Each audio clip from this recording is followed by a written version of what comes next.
पूर्व सेना chief general MM Naravane की किताब को लेकर बड़ा खुलासा सामने आया है। इस किताब के देश ही नहीं बल्कि विदेश में भी सर्कुलेट होने की खबर सामने आई है, जिससे यह मामला और गहरा गया है। एक तरफ प्रकाशन कंपनी पेंगुइन रैंडम हाउस का दावा है कि किताब पब्लिश ही नहीं हुई और दूसरी तरफ किताब की कॉपी के चार देशों में फैलने की खबर ने मामले को सनसनीखेज बना दिया है। तो क्या है पूर्व सेना चीफ की इस किताब के प्रकाशन से जुड़ी सच्चाई, जानेंगे इस रिपोर्ट में। पूर्व सेना चीफ जनरल एमएम नरवणे की किताब 4 स्टार्स ऑफ डेस्टिनी को लेकर इस वक्त देश भर में विवाद छिड़ा हुआ है। दिल्ली पुलिस की स्पेशल सेल ने जांच की कमान संभाली हुई है और अब इस किताब के लिंक विदेश से जुड़ने की बात सामने आई है। सुरक्षा एजेंसियों का मानना है कि ये एक मामूली बुक लीक नहीं है। दिल्ली पुलिस की स्पेशल सेल ने इस मामले में आपराधिक साजिश की तमाम धाराओं के तहत एफआईआर दर्ज की है। जांच में जो तथ्य सामने आए हैं वो चौंकाने वाले हैं। किताब का पीडीएफ वर्जन न सिर्फ भारत बल्कि कनाडा, ऑस्ट्रेलिया, जर्मनी और अमेरिका में भी सुनियोजित तरीके से फैलाया गया है। पुलिस अब उस डिजिटल फुटप्रिंट का पीछा कर रही है जिसके जरिए ये मैन्युस्क्रिप्ट लीक हुई। जांच का दायरा अब उन अंतर्राष्ट्रीय लिंक्स तक बढ़ गया है जो भारत की सैन्य छवि को वैश्विक स्तर पर प्रभावित करने की कोशिश कर सकते हैं। दिल्ली पुलिस ने 11 फरवरी यानी बुधवार को प्रकाशक पेंगुइन रैंडम हाउस इंडिया को नोटिस जारी कर कई कड़े सवाल पूछे। पुलिस ये जानना चाहती है कि पांडुलिपि के सुरक्षित होने के दावों के बावजूद ये फाइल लीक कैसे हो गई और क्या पब्लिशिंग नेटवर्क में कोई सेंध लगी है। दरअसल इस पूरे विवाद की जड़ में किताब का वो हिस्सा है जिसमें 31 अगस्त 2020 की उस रात का जिक्र है जब पूर्वी लद्दाख में भारत और चीन के बीच युद्ध जैसी स्थिति बनी हुई थी।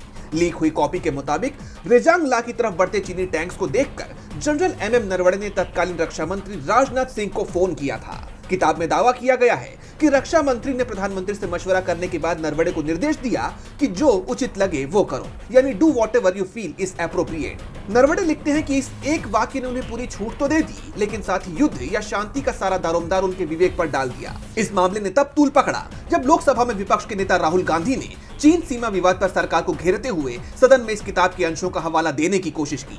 इस विवाद पर प्रकाशन कंपनी पेंगुइन रैंडम हाउस का कहना है कि किताब तो अभी प्रकाशित ही नहीं हुई है लेकिन पीडीएफ का सर्कुलेशन रुकने का नाम नहीं ले रहा है। उधर नरवणे के एक पुराने ट्वीट से मामला और पेचीदा हो गया है क्योंकि खुद इस किताब को लेकर पूर्व सेना अध्यक्ष नरवणे ने साल 2023 में एक्स पर पोस्ट किया था, नमस्ते दोस्तों, मेरी किताब अब उपलब्ध है, बस लिंक पर क्लिक करें, हैप्पी रीडिंग, जय हिंद। जबकि पेंगुइन प्रकाशन का कहना है कि अब तक किताब की ना तो कोई छपी हुई कॉपी आई है ना ही डिजिटल कॉपी सामने आई है। हमारी तरफ से किताब का कोई भी हिस्सा कहीं भी सार्वजनिक नहीं किया गया है। पेंगुइन के दावे पर राहुल गांधी का भी बयान सामने आया था। उन्होंने कहा था कि या तो पेंगुइन प्रकाशन झूठ बोल रहा है या फिर नरवणे झूठ बोल रहे हैं और मुझे पूर्व सेना प्रमुख के दावे पर विश्वास है।